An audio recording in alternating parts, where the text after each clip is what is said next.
ਸਤਿ ਸ਼੍ਰੀ ਅਕਾਲ। ਤੁਸੀਂ ਵੇਖ ਰਹੇ ਹੋ ਟੀਵੀ ਪੰਜਾਬ ਤੇ ਮੈਂ ਹਾਂ ਤੁਹਾਡੇ ਨਾਲ ਇੰਦਰਪ੍ਰੀਤ ਕੌਰ ਪੰਨੂ। ਖਬਰਾਂ ਦੇ ਇਸ ਬੁਲੇਟਿਨ ਦੇ ਵਿੱਚ ਤੁਹਾਡਾ ਸਵਾਗਤ ਹੈ। ਸਭ ਤੋਂ ਪਹਿਲਾਂ ਝਾਤ ਮਾਰਦੇ ਹਾਂ ਅੱਜ ਦੀਆਂ ਚੁਣਵੀਆਂ ਖਬਰਾਂ ਦੇ ਉੱਪਰ। ਕੈਨੇਡਾ ਦੇ ਵਿੱਚ ਕੁਆਰੰਟੀਨ ਸੰਬੰਧੀ ਮਿਲ ਸਕਦੀ ਹੈ ਰਾਹਤ। ਕੁਝ ਹੀ ਦਿਨਾਂ ਦੇ ਵਿੱਚ ਕੁਆਰੰਟੀਨ ਬਾਰੇ ਹੋ ਸਕਦਾ ਹੈ ਐਲਾਨ।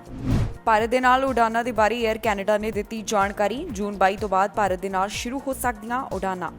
ਟਰੂਡੋ ਨੇ ਦੱਸਿਆ ਕੌਣ ਕਰ ਸਕਦਾ ਹੈ ਯਾਤਰਾ। ਹੁਣ ਕੈਨੇਡਾ ਦੀ ਯਾਤਰਾ ਖੋਲ੍ਹਣ ਦੀ ਤਿਆਰੀ।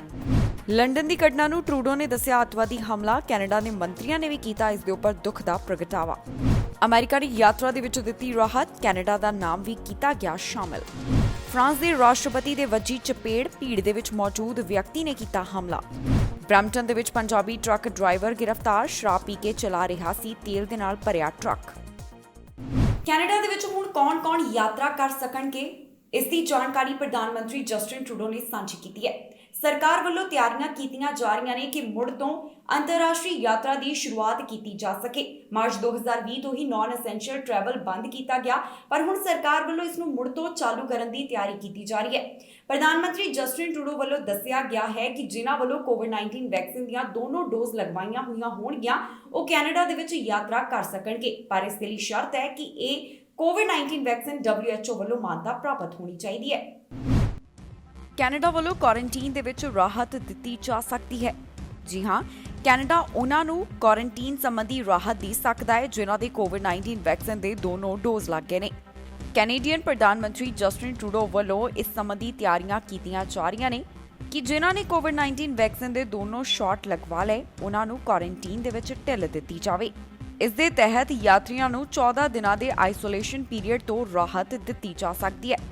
ਇਸ ਸੰਬੰਧੀ ਇੱਕ ਰਿਪੋਰਟ ਸਾਹਮਣੇ ਆਈ ਜਿਸ ਦੇ ਵਿੱਚ ਇਹ ਵੀ ਕਿਹਾ ਗਿਆ ਹੈ ਕਿ ਆਉਣ ਵਾਲੇ ਯਾਤਰੀਆਂ ਨੂੰ ਕੋਵਿਡ-19 ਟੈਸਟ ਕਰਾਉਣਾ ਹੋਵੇਗਾ ਤੇ ਹੋ ਸਕਦਾ ਹੈ ਕਿ ਇਹਨਾਂ ਯਾਤਰੀਆਂ ਨੂੰ ਹੁਣ ਘੱਟ ਸਮੇਂ ਦੇ ਲਈ ਹੀ ਕੁਆਰੰਟੀਨ ਕਰਨਾ ਹੋਵੇ। ਕਿਹਾ ਜਾ ਰਿਹਾ ਹੈ ਕਿ ਕੁਝ ਹੀ ਦਿਨਾਂ ਦੇ ਅੰਦਰ ਇਸ ਪਲਾਨ ਦਾ ਐਲਾਨ ਕੀਤਾ ਜਾ ਸਕਦਾ ਹੈ। ਇਸ ਤੋਂ ਪਹਿਲਾਂ ਇਹ ਵੀ ਚਰਚਾ ਸਾਹਮਣੇ ਆਈ ਸੀ ਕਿ ਹੋ ਸਕਦਾ ਹੈ ਕਿ ਕੈਨੇਡਾ ਅਮਰੀਕਾ US ਬਾਰਡਰ ਜੂਨ 22 ਤੋਂ ਖੋਲ੍ਹ ਦਿੱਤਾ ਜਾਵੇ, ਪਰ ਸੂਤਰਾਂ ਦੇ ਹਵਾਲੇ ਤੋਂ ਇਹ ਵੀ ਜਾਣਕਾਰੀ ਸਾਹਮਣੇ ਆਈ ਸੀ ਕਿ ਅਜੇ ਨਹੀਂ ਹੋ ਸਕਦਾ। ਇਸ ਦੇ ਨਾਲ ਹੀ ਟਰੂਡੋ ਦੀ ਸਰਕਾਰ ਵੱਲੋਂ ਇਹ ਵੀ ਸੰਕੇਤ ਦਿੱਤੇ ਗਏ ਨੇ ਕਿ ਹੋ ਸਕਦਾ ਹੈ ਕਿ ਜੂਨ 22 ਤੋਂ ਯਾਤਰਾ ਸੰਬੰਧੀ ਢਿੱਲ ਦਿੱਤੀ ਜਾਵੇ। ਮੌਜੂਦਾ ਸਮੇਂ ਦੇਸ਼ ਦੇ ਵਿੱਚ ਜ਼ਿਆਦਾ ਤੋਂ ਜ਼ਿਆਦਾ ਲੋਕਾਂ ਨੂੰ ਕੋਵਿਡ-19 ਵੈਕਸੀਨ ਲੱਗ ਰਹੀ ਹੈ, ਜਿਸ ਨੂੰ ਦੇਖਦਿਆਂ ਲੱਗ ਰਿਹਾ ਹੈ ਕਿ ਆਉਣ ਵਾਲੇ ਦਿਨਾਂ ਦੇ ਵਿੱਚ ਜਲਦ ਹੀ ਰਾਹਤ ਦਾ ਐਲਾਨ ਕੀਤਾ ਜਾ ਸਕਦਾ ਹੈ। ਕੈਨੇਡਾ ਵੱਲੋਂ ਭਾਰਤ ਦੇ ਨਾਲ 22 ਜੂਨ ਤੋਂ ਬਾਅਦ ਉਡਾਨਾਂ ਸ਼ੁਰੂ ਕੀਤੀਆਂ ਜਾ ਸਕਦੀਆਂ ਨੇ। ਇਸ ਦੇ ਨਾਲ ਸੰਬੰਧਿਤ ਏਅਰ ਕੈਨੇਡਾ ਦੇ ਆਫੀਸ਼ੀਅਲ ਟਵਿੱਟਰ ਅਕਾਊਂਟ ਤੋਂ ਜਾਣਕਾਰੀ ਸਾਹਮਣੇ ਆ ਰਹੀ ਹੈ। ਏਅਰ ਕੈਨੇਡਾ ਤੋਂ ਸਵਾਲ ਪੁੱਛਿਆ ਜਾ ਰਿਹਾ ਹੈ ਕਿ ਉਹਨਾਂ ਵੱਲੋਂ ਭਾਰਤ ਦੇ ਨਾਲ ਉਡਾਨਾਂ ਕਦੋਂ ਸ਼ੁਰੂ ਕੀਤੀਆਂ ਜਾਣਗੀਆਂ। ਇਸ ਦਾ ਜਵਾਬ ਏਅਰ ਕੈਨੇਡਾ ਨੇ ਦਿੱਤਾ ਹੈ ਕਿ 22 ਜੂਨ ਤੋਂ ਬਾਅਦ ਫਲਾਈਟਸ ਦੀ ਸ਼ੁਰੂਆਤ ਹੋ ਸਕਦੀ ਹੈ। ਹਾਲ ਹੀ ਦੇ ਵਿੱਚ ਪ੍ਰਧਾਨ ਮੰਤਰੀ ਜਸਟਿਨ ਟਰੂਡੋ ਵੱਲੋਂ ਵੀ ਜਾਣਕਾਰੀ ਦਿੱਤੀ ਗਈ, ਜਿੱਥੇ ਉਹਨਾਂ ਨੇ ਦੱਸਿਆ ਕਿ ਆਉਣ ਵਾਲੇ ਦਿਨਾਂ ਦੇ ਵਿੱਚ ਹੋ ਸਕਦਾ ਹੈ ਕੈਨੇਡਾ ਵੱਲੋਂ ਯਾਤਰਾ ਸੰਬੰਧੀ ਨਵੇਂ ਨਿਯਮ ਐਲਾਨੇ ਜਾਣ। ਏਅਰ ਕੈਨੇਡਾ ਦੇ ਆਫੀਸ਼ੀਅਲ ਅਕਾਊਂਟ ਦੇ ਉੱਪਰ ਲਗਾਤਾਰ ਸਵਾਲ ਪੁੱਛਿਆ ਜਾ ਰਿਹਾ ਹੈ ਕਿ ਭਾਰਤ ਦੇ ਨਾਲ ਉਡਾਨਾਂ ਮੁੜ ਤੋਂ ਕਦੋਂ ਸ਼ੁਰੂ ਕੀਤੀਆਂ ਜਾਣਗੀਆਂ। ਇਸ ਦੇ ਉੱਪਰ ਏਅਰ ਕੈਨੇਡਾ ਵੱਲੋਂ ਜਵਾਬ ਦਿੱਤਾ ਜਾ ਰਿਹਾ ਹੈ ਕਿ ਭਾਰਤ ਦੇ ਨਾਲ ਜੂਨ 22 ਤੋਂ ਉਡਾਨਾਂ ਸ਼ੁਰੂ ਕੀਤੀਆਂ ਜਾ ਸਕਦੀਆਂ ਨੇ। ਇਸ ਦੇ ਨਾਲ ਹੀ ਏਅਰ ਕੈਨੇਡਾ ਵੱਲੋਂ ਇੱਕ ਲਿੰਕ ਵੀ ਅਟੈਚ ਕੀਤਾ ਜਾ ਰਿਹਾ ਹੈ। ਇਸ ਲਿੰਕ ਦੇ ਵਿੱਚ ਮੌਜੂਦਾ ਫਲਾਈਟਸ ਦੇ ਬਾਰੇ ਜਾਣਕਾਰੀ ਦਿੱਤੀ ਜਾ ਰਹੀ ਹੈ। ਕੈਨੇਡਾ ਸਰਕਾਰ ਵੱਲੋਂ ਅਜੇ ਇਸ ਸੰਬੰਧੀ ਐਲਾਨ ਨਹੀਂ ਕੀਤਾ ਗਿਆ ਕਿ ਭਾਰਤ ਦੇ ਨਾਲ ਉਡਾਨਾਂ ਕਦੋਂ ਤੋਂ ਸ਼ੁਰੂ ਕੀਤੀਆਂ ਜਾਣਗੀਆਂ, ਪਰ ਏਅਰ ਕੈਨੇਡਾ ਦੇ ਆਫੀਸ਼ੀਅਲ ਅਕਾਊਂਟ ਦੇ ਉੱਪਰ ਜੋ ਭਾਰਤ ਦੇ ਨਾਲ ਉਡਾਨਾਂ ਸੰਬੰਧੀ ਸਵਾਲ ਪੁੱਛੇ ਜਾ ਰਹੇ ਨੇ, ਇਸ ਦੇ ਉੱਪਰ ਏਅਰ ਕੈਨੇਡਾ ਇਹੀ ਜਵਾਬ ਦੇ ਰਿਹਾ ਹੈ ਕਿ ਜੂਨ 22 ਤੋਂ ਬਾਅਦ ਭਾਰਤ ਦੇ ਨਾਲ ਉਡਾਨਾਂ ਸ਼ੁਰੂ ਕੀਤੀਆਂ ਜਾਣਗੀਆਂ। ਹਾਲ ਹੀ ਦੇ ਵਿੱਚ ਪ੍ਰਧਾਨ ਮੰਤਰੀ ਜਸਟਿਨ ਟਰੂਡੋ ਵੱਲੋਂ ਇਹ ਜਾਣਕਾਰੀ ਦਿੱਤੀ ਗਈ ਕਿ ਸਰਕਾਰ ਵੱਲੋਂ ਯੋਜਨਾ ਤਿਆਰ ਕੀਤੀ ਜਾ ਰਹੀ ਹੈ ਕਿ ਕਦੋਂ ਕੈਨੇਡਾ ਦੇ ਵਿੱਚ ਯਾਤਰੀਆਂ ਨੂੰ ਆਉਣ ਦੀ ਇਜਾਜ਼ਤ ਦਿੱਤੀ ਜਾਵੇਗੀ। ਉਹਨਾਂ ਵੱਲੋਂ ਈਵੈਂਟ ਦੇ ਵਿੱਚ ਬੋਲਦਿਆਂ ਇਸ ਸੰਬੰਧੀ ਜਾਣਕਾਰੀ ਦਿੱਤੀ ਗਈ। ਉਹਨਾਂ ਨੇ ਕਿਹਾ ਕਿ ਕੈਨੇਡਾ ਦੇ ਵਿੱਚ ਯਾਤਰੀਆਂ ਦੇ ਆਉਣ ਦੇ ਉੱਪਰ ਕੁਝ ਸ਼ਰਤਾਂ ਰੱਖੀਆਂ ਗਈਆਂ ਨੇ। ਇਹਨਾਂ ਸ਼ਰਤਾਂ ਦੇ ਵਿੱਚ ਸ਼ਾਮਿਲ ਹੈ ਕਿ ਜਿਹੜਾ ਵੀ ਯਾਤਰੀ ਕੈਨੇਡਾ ਦੇ ਵਿੱਚ ਦਾਖਲ ਹੋਵੇਗਾ ਉਸਦੇ ਕੋਵਿਡ-19 ਵੈਕਸੀਨ ਦੇ ਦੋਨੋਂ ਡੋਜ਼ ਲੱਗੇ ਹੋਣੇ ਚਾਹੀਦੇ ਨੇ ਤੇ ਇਹ ਦੋਨੋਂ ਡੋਜ਼ WHO ਵੱਲੋਂ ਮਾਨਤਾ ਪ੍ਰਾਪਤ ਵੈਕਸੀਨ ਦੇ ਹੋਣੇ ਚਾਹੀਦੇ ਨੇ। ਜ਼ਿਕਰਯੋਗ ਹੈ ਕਿ ਕੈਨੇਡਾ ਦੇ ਵਿੱਚ ਮਾਰਚ 2020 ਤੋਂ ਹੀ ਫਲਾਈਟਾਂ ਦੇ ਉੱਪਰ ਕਰੋਨਾ ਵਾਇਰਸ ਦੇ ਚੱਲਦਿਆਂ ਪਾਬੰਦੀਆਂ ਲਗਾਈਆਂ ਗਈਆਂ। ਹੁਣ ਕੈਨੇਡਾ ਵੱਲੋਂ ਇੱਕ ਵਾਰ ਫਿਰ ਤੋਂ ਤਿਆਰੀ ਸ਼ੁਰੂ ਕੀਤੀ ਜਾ ਰਹੀ ਹੈ ਕਿ ਨਾਨ ਐਸੈਂਸ਼ੀਅਲ ਟਰੈਵਲ ਨੂੰ ਇਜਾਜ਼ਤ ਦਿੱਤੀ ਜਾਵੇ। ਤੇ ਭਾਰਤ ਦੇ ਨਾਲ ਕੋਰੋਨਾ ਵਾਇਰਸ ਦੇ ਕਾਰਨ ਜੋ ਸਿੱਧੀਆਂ ਉਡਾਨਾਂ ਦੇ ਉੱਪਰ ਰੋਕ ਲਗਾਈ ਗਈ, ਇਸ ਦੇ ਉੱਪਰ ਜੋ 에ਅਰ ਕੈਨੇਡਾ ਨੂੰ ਸਵਾਲ ਪੁੱਛਿਆ ਜਾ ਰਿਹਾ ਹੈ, ਉਹਨਾਂ ਦਾ ਇਹੀ ਕਹਿਣਾ ਹੈ ਕਿ ਜੂਨ 22 ਤੋਂ ਬਾਅਦ ਭਾਰਤ ਦੇ ਨਾਲ ਉਡਾਨਾਂ ਸ਼ੁਰੂ ਕੀਤੀਆਂ ਜਾਣਗੀਆਂ। ਕੈਨੇਡਾ ਦੇ ਵਿੱਚ ਕੁਆਰੰਟੀਨ ਦੇ ਨਿਯਮਾਂ ਦੇ ਵਿੱਚ ਬਦਲਾਅ ਹੋ ਸਕਦਾ ਹੈ। ਇਸ ਸੰਬੰਧੀ ਰਾਹਤ ਦਾ ਐਲਾਨ ਆਉਣ ਵਾਲੇ ਦਿਨਾਂ ਦੇ ਵਿੱਚ ਕੀਤਾ ਜਾ ਸਕਦਾ ਹੈ। ਇੱਕ ਰਿਪੋਰਟ ਇਸ ਦੇ ਨਾਲ ਸੰਬੰਧਿਤ ਸਾਹਮਣੇ ਆ ਰਹੀ ਹੈ। ਕਿਹਾ ਜਾ ਰਿਹਾ ਹੈ ਕਿ ਜਿਨ੍ਹਾਂ ਵੱਲੋਂ ਕੋਵਿਡ-19 ਵੈਕਸੀਨ ਦੇ ਦੋਨੋਂ ਡੋਜ਼ ਲਗਵਾ ਲਏ ਗਏ ਨੇ, ਉਹਨਾਂ ਨੂੰ ਕੁਆਰੰਟੀਨ ਤੋਂ ਰਾਹਤ ਦਿੱਤੀ ਜਾ ਸਕਦੀ ਹੈ। ਇਹ ਵੀ ਉਮੀਦ ਕੀਤੀ ਜਾ ਰਹੀ ਹੈ ਕਿ ਆਉਣ ਵਾਲੇ ਦਿਨਾਂ ਦੇ ਵਿੱਚ ਹੀ ਇਸ ਸੰਬੰਧੀ ਸਰਕਾਰ ਵੱਲੋਂ ਐਲਾਨ ਕੀਤਾ ਜਾਵੇਗਾ। ਪ੍ਰਧਾਨ ਮੰਤਰੀ ਵੱਲੋਂ ਕੈਨੇਡਾ ਦੇ ਵਿੱਚ ਯਾਤਰਾ ਸੰਬੰਧੀ ਐਲਾਨ ਕੀਤਾ ਗਿਆ। ਪ੍ਰਧਾਨ ਮੰਤਰੀ ਨੇ ਦੱਸਿਆ ਹੈ ਕਿ ਬਾਰਡਰ ਦੇ ਉੱਪਰ ਲੱਗੀਆਂ ਪਾਬੰਦੀਆਂ ਦੇ ਵਿੱਚ ਕਿਹਨਾਂ ਨੂੰ ਰਾਹਤ ਦਿੱਤੀ ਜਾਵੇਗੀ। ਪ੍ਰਧਾਨ ਮੰਤਰੀ ਟਰੂਡੋ ਦਾ ਕਹਿਣਾ ਹੈ ਕਿ ਜਿਨ੍ਹਾਂ ਵੱਲੋਂ ਕੋਵਿਡ-19 ਵੈਕਸੀਨ ਦੇ ਦੋਨੋਂ ਡੋਜ਼ ਲਗਾਏ ਹੋਣਗੇ, ਉਹਨਾਂ ਨੂੰ ਬਾਰਡਰ ਰਿਸਟ੍ਰਿਕਸ਼ਨਸ ਤੋਂ ਰਾਹਤ ਦਿੱਤੀ ਜਾਵੇਗੀ। ਪ੍ਰਧਾਨ ਮੰਤਰੀ ਜਸਟਿਨ ਟਰੂਡੋ ਵੱਲੋਂ ਪ੍ਰੈਸ ਕਾਨਫਰੰਸ ਦੇ ਵਿੱਚ ਬੋਲਦਿਆਂ ਇਹ ਜਾਣਕਾਰੀ ਦਿੱਤੀ ਗਈ ਕਿ ਜਿਨ੍ਹਾਂ ਨੇ ਕੋਵਿਡ-19 ਵੈਕਸੀਨ ਦੇ ਦੋਨੋਂ ਸ਼ਾਟ ਲਗਵਾਏ ਹੋਣਗੇ, ਉਹਨਾਂ ਨੂੰ ਯਾਤਰਾ ਅਤੇ ਕੁਆਰੰਟੀਨ ਦੇ ਵਿੱਚ ਰਾਹਤ ਦਿੱਤੀ ਜਾਵੇਗੀ। ਉਨ੍ਹਾਂ ਕਿਹਾ ਕਿ ਕੈਨੇਡੀਅਨਸ ਯਾਤਰਾ ਕਰਨ ਦੇ ਚਾਹਵਾਨ ਨੇ, ਪਰ ਇਸ ਸਮੇਂ ਉਨ੍ਹਾਂ ਨੂੰ ਪੇਸ਼ੈਂਸ ਬਣਾਉਣ ਦੀ ਜ਼ਰੂਰਤ ਹੈ। ਇਹ ਸੰਯਮ ਉਦੋਂ ਤੱਕ ਬਣਾ ਕੇ ਰੱਖਣਾ ਹੋਵੇਗਾ ਜਦੋਂ ਹੋਰ ਵੀ ਲੋਕਾਂ ਨੂੰ ਕੋਵਿਡ-19 ਵੈਕਸੀਨ ਦੀ ਦੂਜੀ ਡੋਜ਼ ਨਹੀਂ ਲੱਗ ਜਾਂਦੀ। ਜਿਸ ਤਰ੍ਹਾਂ ਦੀਆਂ ਯਾਤਰਾ ਸੰਬੰਧੀ ਅਪਡੇਟ ਸਾਹਮਣੇ ਆ ਰਹੀਆਂ ਨੇ, ਲੱਗ ਰਿਹਾ ਹੈ ਕਿ ਜਲਦ ਹੀ ਇਹਨਾਂ ਤੋਂ ਰਾਹਤ ਦਿੱਤੀ ਜਾ ਸਕਦੀ ਹੈ। I think we all understand that we want to get back to normal. We want to start traveling again. But it's very clear that even though one dose has allowed us to significantly protect Canadians, to remove many of the pressures from our public health systems, it is still an incomplete protection, and we need people to get the full 2 doses of their vaccines. And that's why easing of restrictions will be focused on Canadians who are fully vaccinated, both because that's what the science dictates, particularly when it comes to some of the new variants of concern, like the Delta variant. The difference between protection of 1 dose of vaccine versus 2 doses of vaccine is quite significant. That's why we continue to encourage people to get double vaccinated, to make sure we can end with this as quickly as possible and turn to helping people around the world also get protection from COVID-19. London Ontario ਤੋਂ ਜੋ ਮਾਮਲਾ ਸਾਹਮਣੇ ਆਇਆ, ਜਿਸ ਦੇ ਵਿੱਚ 4 ਮੁਸਲਮਾਨ ਪਰਿਵਾਰ ਦੇ ਨਾਲ ਜੁੜੇ ਹੋਏ ਲੋਕਾਂ ਦੀ ਜਾਨ ਚਲੀ ਗਈ। ਇਹ ਮਾਮਲਾ ਪੁਲਿਸ ਵੱਲੋਂ ਟਾਰਗੇਟਡ ਦੱਸਿਆ ਗਿਆ। ਉਹਨਾਂ ਦਾ ਕਹਿਣਾ ਸੀ ਕਿ ਕਿਉਂਕਿ ਇਹ ਪਰਿਵਾਰ ਮੁਸਲਿਮ ਹੈ, ਇਸ ਕਰਕੇ ਉਹਨਾਂ ਨੂੰ ਮਿੱਥ ਕੇ ਨਿਸ਼ਾਨਾ ਬਣਾਇਆ ਗਿਆ। ਪ੍ਰਧਾਨ ਮੰਤਰੀ ਜਸਟਿਨ ਟਰੂਡੋ ਵੱਲੋਂ ਇਸ ਨੂੰ ਅੱਤਵਾਦੀ ਹਮਲਾ ਦੱਸਿਆ ਗਿਆ।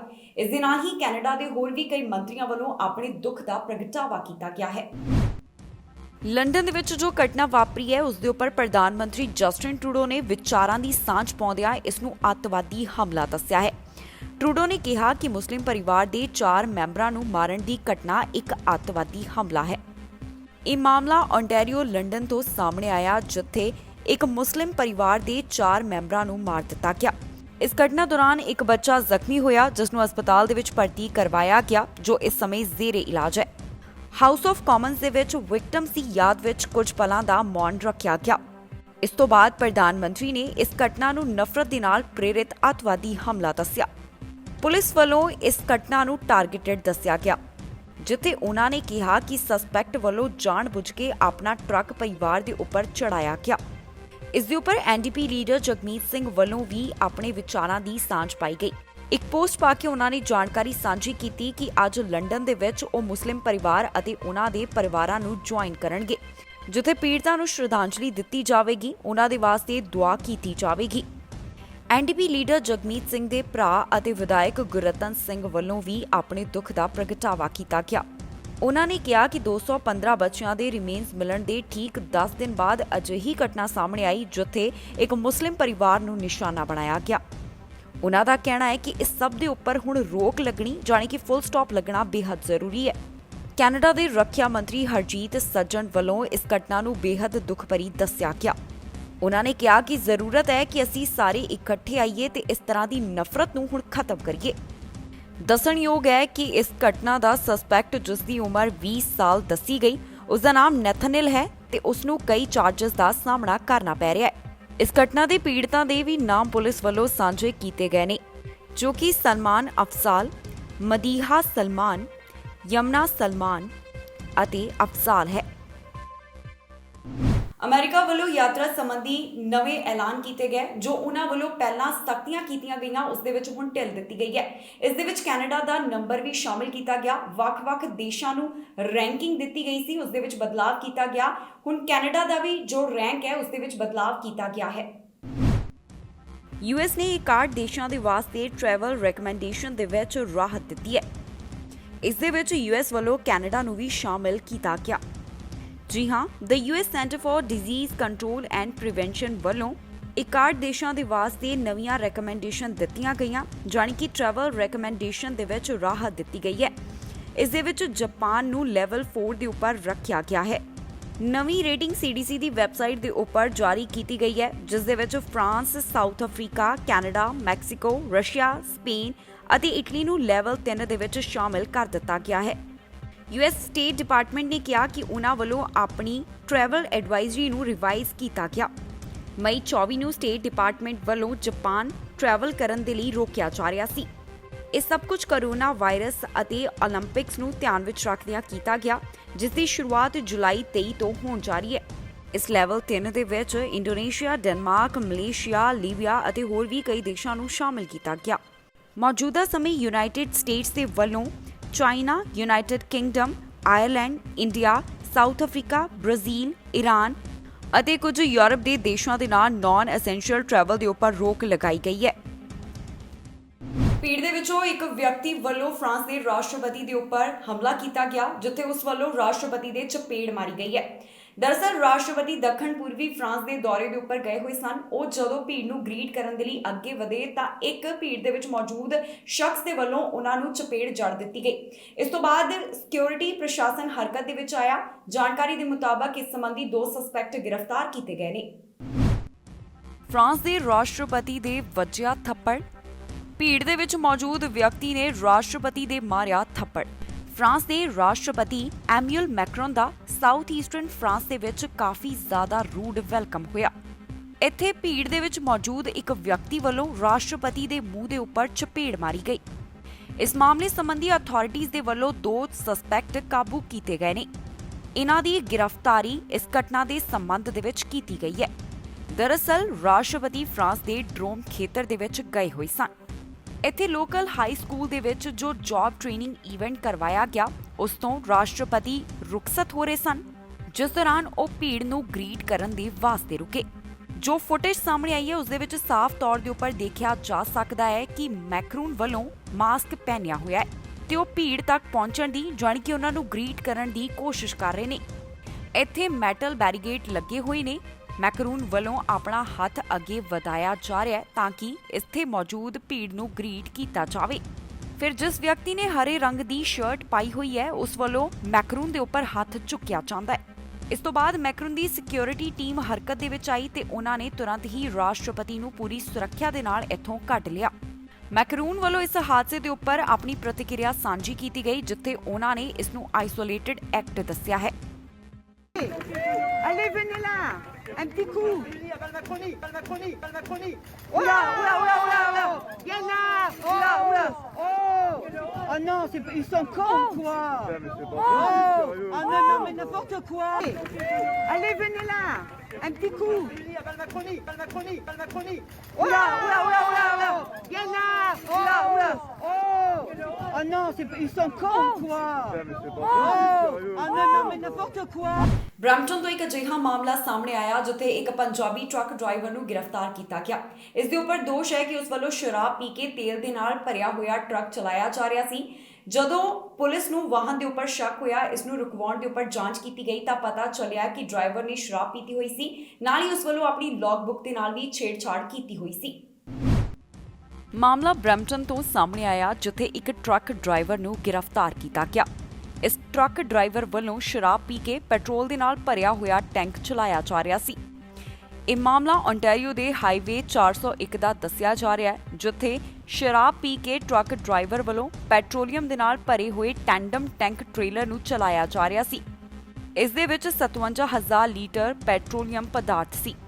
ਇਸ ਦੌਰਾਨ ਲਾਪਰਵਾਹੀ ਵਰਤਣ ਦੇ ਕਾਰਨ ਬ੍ਰੈਂਪਟਨ ਦੇ ਪੰਜਾਬੀ ਟਰੱਕ ਡਰਾਈਵਰ, ਜਿਸ ਦਾ ਨਾਮ ਮਨਜਿੰਦਰ ਬਰਾੜ ਹੈ, ਉਸ ਨੂੰ ਗ੍ਰਿਫਤਾਰ ਕੀਤਾ ਗਿਆ। ਇਸ 63 ਸਾਲਾ ਟਰੱਕ ਡਰਾਈਵਰ ਦੀ ਓਨਟਾਰੀਓ ਪ੍ਰੋਵਿੰਸ਼ੀਅਲ ਪੁਲਿਸ ਵੱਲੋਂ ਗ੍ਰਿਫਤਾਰੀ ਕੀਤੀ ਗਈ ਹੈ। ਪੁਲਿਸ ਵੱਲੋਂ ਇਸ ਸੰਬੰਧੀ ਜਾਣਕਾਰੀ ਸਾਂਝੀ ਕੀਤੀ ਗਈ ਹੈ, ਜਿੱਥੇ ਉਹਨਾਂ ਨੇ ਦੱਸਿਆ ਕਿ 10 ਵਜੇ ਕਰੀਬ ਹਾਈਵੇ 401 ਦੇ ਉੱਪਰ ਇੱਕ ਟੈਂਡਮ ਟੈਂਕਰ ਟਰੱਕ ਲੈ ਕੇ ਜਾਇਆ ਜਾ ਰਿਹਾ ਸੀ। ਪੁਲਿਸ ਨੂੰ ਇਸ ਦੇ ਉੱਪਰ ਸ਼ੱਕ ਪਿਆ। ਜਦੋਂ ਪੁਲਿਸ ਨੇ ਟਰੱਕ ਨੂੰ ਰੁਕਵਾਇਆ ਤਾਂ ਡਰਾਈਵਰ ਦੇ ਕੋਲੋਂ ਸ਼ਰਾਬ ਦੀ ਸਮੈਲ ਆ ਰਹੀ ਸੀ। ਇਸ ਤੋਂ ਬਾਅਦ ਡਰਾਈਵਰ ਦਾ ਐਲਕੋਹਲ ਟੈਸਟ ਕੀਤਾ ਗਿਆ, ਜਿਸ ਦੇ ਵਿੱਚ ਡਰਾਈਵਰ ਸ਼ਰਾਬੀ ਪਾਇਆ ਗਿਆ। ਇਸ ਦੌਰਾਨ ਮਨਜਿੰਦਰ ਬਰਾੜ ਦਾ ਐਲਕੋਹਲ ਲੈਵਲ 80+ ਸੀ। ਪੁਲਿਸ ਵੱਲੋਂ ਟਰੱਕ ਟੈਂਕਰ ਨੂੰ ਕਬਜ਼ੇ ਦੇ ਵਿੱਚ ਲਿਆ ਗਿਆ ਤੇ ਡਰਾਈਵਰ ਨੂੰ ਗ੍ਰਿਫਤਾਰ ਕੀਤਾ ਤੇ ਉਸ ਦਾ ਲਾਇਸੈਂਸ ਸਸਪੈਂਡ ਕਰ ਦਿੱਤਾ ਗਿਆ। ਇੰਨਾ ਹੀ ਨਹੀਂ, ਇਸ ਡਰਾਈਵਰ ਵੱਲੋਂ ਆਪਣੀ ਲੌਗਬੁੱਕ ਦੇ ਨਾਲ ਵੀ ਛੇੜਛਾੜ ਕੀਤੀ ਹੋਈ ਸੀ। ਹੁਣ ਇਸ ਡਰਾਈਵਰ ਦੀ 7 ਜੁਲਾਈ ਨੂੰ ਓਨਟਾਰੀਓ ਕੋਰਟ ਆਫ ਜਸਟਿਸ ਦੇ ਵਿੱਚ ਪੇਸ਼ੀ ਹੋਵੇਗੀ। ਮੌਜੂਦਾ ਸਮੇਂ ਫਾਈਜ਼ਰ ਵੈਕਸੀਨ ਨੂੰ 12 ਸਾਲ ਅਤੇ ਇਸ ਤੋਂ ਵੱਧ ਉਮਰ ਵਾਲਿਆਂ ਦੇ ਲਈ ਮਨਜ਼ੂਰੀ ਦਿੱਤੀ ਗਈ ਹੈ, ਪਰ ਹੁਣ ਫਾਰਮਾਸਿਊਟੀਕਲ ਕੰਪਨੀ 12 ਸਾਲ ਤੋਂ ਘੱਟ ਉਮਰ ਵਾਲਿਆਂ ਦੇ ਉੱਪਰ ਵੀ ਟ੍ਰਾਇਲ ਕਰਨ ਜਾ ਰਹੀ ਹੈ। ਕੰਪਨੀ ਨੇ ਇਸ ਦੀ ਜਾਣਕਾਰੀ ਸਾਂਝੀ ਕੀਤੀ ਹੈ, ਜਿੱਥੇ ਉਹਨਾਂ ਨੇ ਦੱਸਿਆ ਕਿ ਹੁਣ ਟ੍ਰਾਇਲ ਕਰਵਾਇਆ ਜਾਏਗਾ ਤਾਂ ਕਿ ਪਤਾ ਲਗਾਇਆ ਜਾ ਸਕੇ ਕਿ 12 ਸਾਲ ਤੋਂ ਘੱਟ ਉਮਰ ਵਾਲਿਆਂ ਦੇ ਉੱਪਰ ਉਹਨਾਂ ਦਾ ਵੈਕਸੀਨ ਸੇਫ ਹੈ ਜਾਂ ਫਿਰ ਨਹੀਂ। ਫਾਈਜ਼ਰ ਫਾਰਮਾਸਿਊਟੀਕਲ ਕੰਪਨੀ ਵੱਲੋਂ 12 ਸਾਲ ਤੋਂ ਘੱਟ ਉਮਰ ਵਾਲਿਆਂ ਦੇ ਉੱਪਰ ਟੀਕੇ ਦਾ ਪਰੀਖਣ ਕੀਤਾ ਜਾਵੇਗਾ। ਫਾਈਜ਼ਰ ਇਨਕਾਰਪੋਰੇਸ਼ਨ ਵੱਲੋਂ ਇਸ ਸੰਬੰਧੀ ਜਾਣਕਾਰੀ ਦਿੱਤੀ ਗਈ, ਜਿੱਥੇ ਉਹਨਾਂ ਨੇ ਕਿਹਾ ਕਿ 12 ਸਾਲ ਤੋਂ ਘੱਟ ਉਮਰ ਦੇ ਬੱਚਿਆਂ ਦੇ ਉੱਪਰ ਕੋਵਿਡ-19 ਵੈਕਸੀਨ ਦੇ ਟੈਸਟ ਦੀ ਸ਼ੁਰੂਆਤ ਕੀਤੀ ਜਾ ਰਹੀ ਹੈ। ਇਹ ਸਟੱਡੀ 4500 ਬੱਚਿਆਂ ਦੇ ਉੱਪਰ ਕਰਵਾਈ ਜਾਏਗੀ, ਜੋ ਕਿ 90 ਤੋਂ ਜ਼ਿਆਦਾ ਕਲੀਨਿਕਲ ਸਾਈਟਸ ਜੋ ਯੂਨਾਈਟਿਡ ਸਟੇਟਸ, ਫਿਨਲੈਂਡ, ਪੋਲੈਂਡ ਅਤੇ ਸਪੇਨ ਦੇ ਵਿੱਚ ਹਨ, ਉੱਥੇ ਕਰਵਾਈ ਜਾਏਗੀ। ਇਹ ਸਾਰੀ ਇਨਫੋਰਮੇਸ਼ਨ ਕੰਪਨੀ ਵੱਲੋਂ ਸਾਂਝੀ ਕੀਤੀ ਗਈ ਹੈ।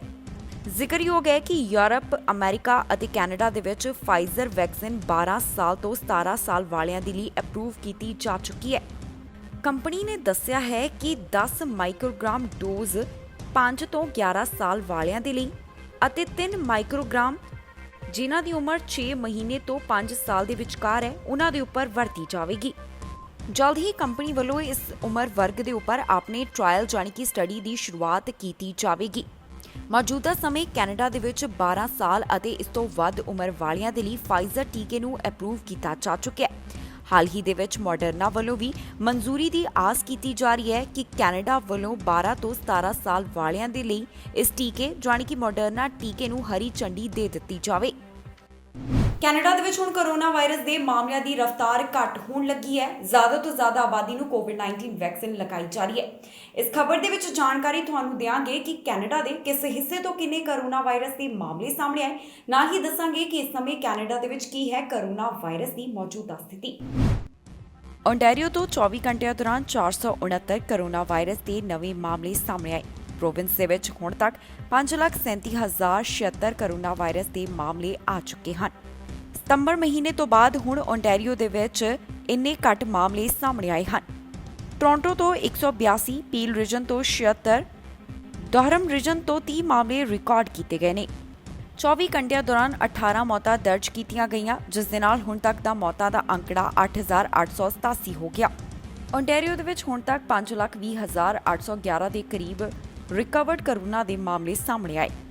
7,378 ਓਨਟਾਰੀਓ ਦੇ ਵਿੱਚ ਐਕਟਿਵ ਮਾਮਲਿਆਂ ਦੀ ਗਿਣਤੀ ਹੈ। ਹਸਪਤਾਲ ਦੇ ਵਿੱਚ 621 ਦੇ ਕਰੀਬ ਮਰੀਜ਼ ਹਨ, ਜਿਨ੍ਹਾਂ ਵਿੱਚੋਂ 390 ਇੰਟੈਂਸਿਵ ਕੇਅਰ ਅਧੀਨ ਅਤੇ 305 ਵੈਂਟੀਲੇਟਰ ਦੇ ਉੱਪਰ ਨੇ। ਕਿਊਬੈਕ ਦੇ ਵਿੱਚ 24 ਘੰਟਿਆਂ ਦੌਰਾਨ 149 ਕੋਰੋਨਾ ਵਾਇਰਸ ਦੇ ਮਾਮਲੇ ਸਾਹਮਣੇ ਆਏ ਅਤੇ 4 ਜਾਨਾਂ ਇਸ ਵਾਇਰਸ ਦੇ ਕਾਰਨ ਗਈਆਂ। ਹੁਣ ਤੱਕ 3,72,109 ਦੇ ਕਰੀਬ ਕੁੱਲ ਮਾਮਲੇ ਸਾਹਮਣੇ ਆ ਚੁੱਕੇ ਨੇ। 11,156 ਜਾਨਾਂ ਇਸ ਵਾਇਰਸ ਦੇ ਕਾਰਨ ਜਾ ਚੁੱਕੀਆਂ ਨੇ। ਹਸਪਤਾਲ ਦੇ ਵਿੱਚ 263 ਦੇ ਕਰੀਬ ਮਰੀਜ਼ਾਂ ਦੀ ਗਿਣਤੀ ਹੈ, ਜਿਨ੍ਹਾਂ ਵਿੱਚੋਂ 60 ਇੰਟੈਂਸਿਵ ਕੇਅਰ ਅਧੀਨ ਹਨ। ਕਿਊਬੈਕ ਦੇ ਵਿੱਚ 75% ਦੀ ਆਬਾਦੀ ਨੂੰ ਕੋਵਿਡ-19 ਵੈਕਸੀਨ ਦਾ ਪਹਿਲਾ ਡੋਜ਼ ਲੱਗ ਚੁੱਕਿਆ ਹੈ।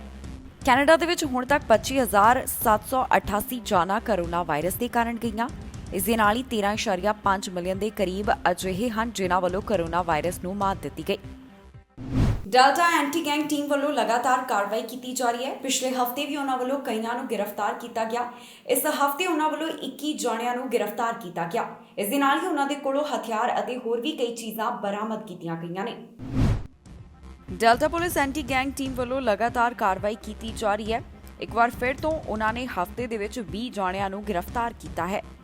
ਜਾਣਕਾਰੀ ਦੇ ਮੁਤਾਬਕ ਪਿਛਲੇ ਹਫ਼ਤੇ delta police anti gang team ਵੱਲੋਂ 21 ਜਣਿਆਂ ਨੂੰ ਗ੍ਰਿਫਤਾਰ ਕੀਤਾ ਗਿਆ ਹੈ। ਇਹ ਗ੍ਰਿਫਤਾਰੀਆਂ ਜੂਨ 2 ਤੋਂ ਲੈ ਕੇ 5 ਦੇ ਵਿਚਕਾਰ ਹੋਈਆਂ ਨੇ। ਇਸ ਦੇ ਵਿੱਚ ਕੁਝ ਅਜਿਹੇ ਵੀ ਵਿਅਕਤੀ ਸ਼ਾਮਲ ਸਨ ਜਿਨ੍ਹਾਂ ਦਾ ਸੰਬੰਧ ਗੈਂਗ ਕੌਨਫਲਿਕਟ ਦੇ ਨਾਲ ਹੈ। ਇਸ ਦੇ ਨਾਲ ਹੀ ਪੁਲਿਸ ਵੱਲੋਂ 6 ਗੈਰ ਕਾਨੂੰਨੀ ਹਥਿਆਰ, ਚਾਕੂ ਅਤੇ ਬੀਅਰ ਸਪਰੇ ਬਰਾਮਦ ਕੀਤੇ ਗਏ। ਜ਼ਿਕਰਯੋਗ ਹੈ ਕਿ ਮਈ 26 ਤੋਂ ਲੈ ਕੇ ਮਈ 29 ਦੇ ਵਿਚਕਾਰ ਵੀ ਇਸ ਟੀਮ ਵੱਲੋਂ ਕੁਝ ਲੋਕਾਂ ਨੂੰ ਗ੍ਰਿਫਤਾਰ ਕੀਤਾ ਗਿਆ ਸੀ। ਇਸ ਦੌਰਾਨ 24 ਜਣਿਆਂ ਦੀ ਗ੍ਰਿਫਤਾਰੀ ਹੋਈ ਸੀ। ਨਾਲ ਹੀ ਇਹਨਾਂ ਤੋਂ ਕੁਝ ਚੀਜ਼ਾਂ ਵੀ ਬਰਾਮਦ ਕੀਤੀਆਂ ਗਈਆਂ ਸਨ। ਦੱਸਣਯੋਗ ਹੈ ਕਿ ਇਸ ਟੀਮ ਦਾ ਐਲਾਨ ਮਈ 15 ਨੂੰ ਕੀਤਾ ਗਿਆ, ਜਿਨ੍ਹਾਂ ਵੱਲੋਂ ਵੱਖ-ਵੱਖ ਲੋਕਾਂ ਦੇ ਉੱਪਰ ਨਜ਼ਰ ਬਣਾਈ ਜਾ ਰਹੀ ਹੈ ਜਿਨ੍ਹਾਂ ਦਾ ਕੋਈ ਕ੍ਰਿਮੀਨਲ ਰਿਕਾਰਡ ਹੈ। ਇਸ ਤੋਂ ਪਹਿਲਾਂ 24 ਜਣਿਆਂ ਨੂੰ ਗ੍ਰਿਫਤਾਰ ਕੀਤਾ ਗਿਆ ਤੇ ਪਿਛਲੇ ਹਫ਼ਤੇ ਕਾਰਵਾਈ ਕਰਦਿਆਂ ਟੀਮ ਵੱਲੋਂ 21 ਜਣਿਆਂ ਦੀ ਗ੍ਰਿਫਤਾਰੀ ਕੀਤੀ ਗਈ ਹੈ। ਮਾਮਲਾ ਬ੍ਰਿਟਿਸ਼ ਕੋਲੰਬੀਆ ਦੇ ਮੇਪਲ ਰਿਜ ਤੋਂ ਸਾਹਮਣੇ ਆਇਆ, ਜਿੱਥੇ ਕਈ ਵਾਹਨ ਆਪਸ ਦੇ ਵਿੱਚ ਟਕਰਾਏ ਨੇ। ਜਾਣਕਾਰੀ ਦੇ ਮੁਤਾਬਕ 2 ਜਾਣੇ ਜ਼ਖਮੀ, ਇੱਕ ਨੂੰ 에ਅਰ ਐਂਬੂਲੈਂਸ ਦੇ ਰਾਹੀਂ ਹਸਪਤਾਲ ਭਰਤੀ ਕਰਵਾਇਆ ਗਿਆ ਤੇ ਦੂਸਰੇ ਨੂੰ ਐਂਬੂਲੈਂਸ ਵੈਨ ਦੇ ਰਾਹੀਂ ਹਸਪਤਾਲ ਦੇ ਵਿੱਚ ਪਹੁੰਚਾਇਆ ਗਿਆ ਹੈ। ਪੁਲਿਸ ਨੇ ਇਸ ਸੰਬੰਧੀ ਜਾਣਕਾਰੀ ਦਿੱਤੀ ਹੈ, ਨਾਲ ਹੀ ਉਹਨਾਂ ਵੱਲੋਂ ਹੁਣ ਪੜਤਾਲ ਕੀਤੀ ਜਾ ਰਹੀ ਹੈ। ਮਾਮਲਾ ਮੇਪਲ ਰਿਜ ਤੋਂ ਸਾਹਮਣੇ ਆਇਆ, ਜਿੱਥੇ ਕਈ ਵਾਹਨ ਆਪਸ ਦੇ ਵਿੱਚ ਟਕਰਾਏ ਨੇ। ਇਸ ਸੰਬੰਧੀ ਇੱਕ ਵਿਅਕਤੀ ਨੂੰ 에ਅਰ ਐਂਬੂਲੈਂਸ ਦੇ ਰਾਹੀਂ ਹਸਪਤਾਲ ਦੇ ਵਿੱਚ ਲੈ ਕੇ ਜਾਇਆ ਗਿਆ। ਜਾਣਕਾਰੀ ਦੇ ਮੁਤਾਬਕ ਇਹ ਘਟਨਾ ਰਾਤ 11:30 ਦੇ ਉੱਪਰ ਵਾਪਰੀ, ਜਿਸ ਦੇ ਵਿੱਚ ਲਾਊਜ ਹੀਟ ਦੇ 28000 ਬਲਾਕ ਦੇ ਵਿੱਚ 3 ਵਾਹਨ ਆਪਸ ਦੇ ਵਿੱਚ ਟਕਰਾ ਗਏ। ਇਸ ਕ੍ਰੈਸ਼ ਦੇ ਵਿੱਚ ਇੱਕ ਵਾਹਨ 20 ਕਿਲੋਮੀਟਰ ਦੂਰ ਜਾ ਕੇ ਡਿੱਗਿਆ। ਇਸ ਵਾਹਨ ਦੇ ਵਿੱਚ ਮੌਜੂਦ ਡਰਾਈਵਰ ਬੁਰੀ ਤਰ੍ਹਾਂ ਦੇ ਨਾਲ ਫਸਿਆ ਹੋਇਆ ਸੀ। ਮੇਪਲ ਰਿਜ ਫਾਇਰ ਅਤੇ ਰੈਸਕਿਊ ਫਰਸਟ ਰਿਸਪੌਂਡਰਸ ਦੇ ਵੱਲੋਂ ਵਾਹਨ ਦੇ ਕੁਝ ਹਿੱਸੇ ਕੱਟ ਕੇ ਇਸ ਨੂੰ ਬਾਹਰ ਕੱਢਿਆ ਗਿਆ। ਇਸ ਡਰਾਈਵਰ ਨੂੰ ਕਾਫੀ ਜ਼ਿਆਦਾ ਗੰਭੀਰ ਸੱਟਾਂ ਆਈਆਂ, ਜਿਸ ਦੇ ਕਾਰਨ ਉਸ ਨੂੰ ਰਾਇਲ ਕੋਲੰਬੀਅਨ ਹਸਪੀਟਲ ਦੇ ਵਿੱਚ ਲੈ ਕੇ ਜਾਇਆ ਗਿਆ। ਇਸ ਦੇ ਨਾਲ ਹੀ ਇੱਕ ਵਿਅਕਤੀ ਨੂੰ ਐਂਬੂਲੈਂਸ ਵੈਨ ਦੇ ਰਾਹੀਂ ਹਸਪਤਾਲ ਦੇ ਵਿੱਚ ਭਰਤੀ ਕਰਵਾਇਆ ਗਿਆ। ਇਹ ਦੋਨੋਂ ਮਰੀਜ਼ ਜ਼ਖਮੀ ਨੇ, ਪਰ ਇਹਨਾਂ ਦੀ ਹਾਲਤ ਸਥਿਰ ਦੱਸੀ ਜਾ ਰਹੀ ਹੈ। ਇਸ ਘਟਨਾ ਦੇ ਵਿੱਚ ਜੋ ਤੀਸਰਾ ਵਿਅਕਤੀ ਸੀ, ਉਸ ਦੇ ਕੋਈ ਵੀ ਇੰਜਰੀਜ਼ ਨਹੀਂ ਆਈਆਂ। ਇਸ ਸੰਬੰਧੀ ਪੁਲਿਸ ਵੱਲੋਂ ਹੁਣ ਪੜਤਾਲ ਕੀਤੀ ਜਾ ਰਹੀ ਹੈ। ਕੁਝ ਚੀਜ਼ਾਂ ਦੀ ਖਾਸ ਤੌਰ ਤੇ ਉੱਪਰ ਜਾਂਚ ਕੀਤੀ ਜਾ ਰਹੀ ਹੈ, ਜਿਵੇਂ ਕਿ ਵਾਹਨ ਦੀ ਸਪੀਡ ਕਿਸ ਤਰ੍ਹਾਂ ਦੀ ਸੀ, ਵੈਦਰ ਕੰਡੀਸ਼ਨ ਅਤੇ ਹੋਰ ਵੀ ਕਈ ਚੀਜ਼ਾਂ ਨੂੰ ਧਿਆਨ ਦੇ ਵਿੱਚ ਰੱਖਿਆ ਜਾ ਰਿਹਾ ਹੈ। ਪੁਲਿਸ ਦਾ ਕਹਿਣਾ ਹੈ ਕਿ ਇਸ ਘਟਨਾ ਦਾ ਕਾਰਨ ਐਲਕੋਹਲ ਨਹੀਂ ਹੈ। ਇਸ ਦੇ ਨਾਲ ਹੀ ਜਾਂਦੇ ਇੱਕ ਵਾਰ ਫਿਰ ਤੋਂ ਝਾਤ ਮਾਰਦੇ ਹਾਂ ਅੱਜ ਦੀਆਂ ਚੋਣਵੀਆਂ ਖਬਰਾਂ ਦੇ ਉੱਪਰ। ਕੈਨੇਡਾ ਦੇ ਵਿੱਚ ਕੁਆਰੰਟੀਨ ਸੰਬੰਧੀ ਮਿਲ ਸਕਦੀ ਹੈ ਰਾਹਤ। ਕੁਝ ਹੀ ਦਿਨਾਂ ਦੇ ਵਿੱਚ ਕੁਆਰੰਟੀਨ ਬਾਰੇ ਹੋ ਸਕਦਾ ਹੈ ਐਲਾਨ। ਭਾਰਤ ਦੇ ਨਾਲ ਉਡਾਨਾਂ ਦੇ ਬਾਰੇ 에ਅਰ ਕੈਨੇਡਾ ਨੇ ਦਿੱਤੀ ਜਾਣਕਾਰੀ। ਜੂਨ 22 ਤੋਂ ਬਾਅਦ ਭਾਰਤ ਦੇ ਨਾਲ ਸ਼ੁਰੂ ਹੋ ਸਕਦੀਆਂ ਉਡਾਨਾਂ। ਟਰੂਡੋ ਨੇ ਦੱਸਿਆ ਕੌਣ ਕਰ ਸਕਦਾ ਹੈ ਯਾਤਰਾ। ਹੁਣ ਕੈਨੇਡਾ ਦੀ ਯਾਤਰਾ ਖੋਲ੍ਹਣ ਦੀ ਤਿਆਰੀ।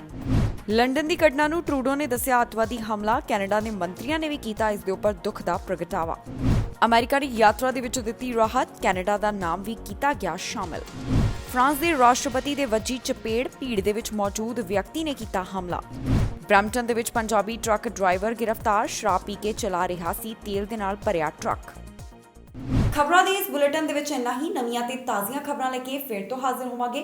ਫਿਲਹਾਲ ਮੈਨੂੰ ਇੰਦਰਪ੍ਰੀਤ ਕੌਰ ਪੰਨੂ ਨੂੰ ਦਿਓ ਇਜਾਜ਼ਤ ਤੇ ਤੁਸੀਂ ਵੇਖਦੇ ਰਹੋ ਟੀਵੀ ਪੰਜਾਬ।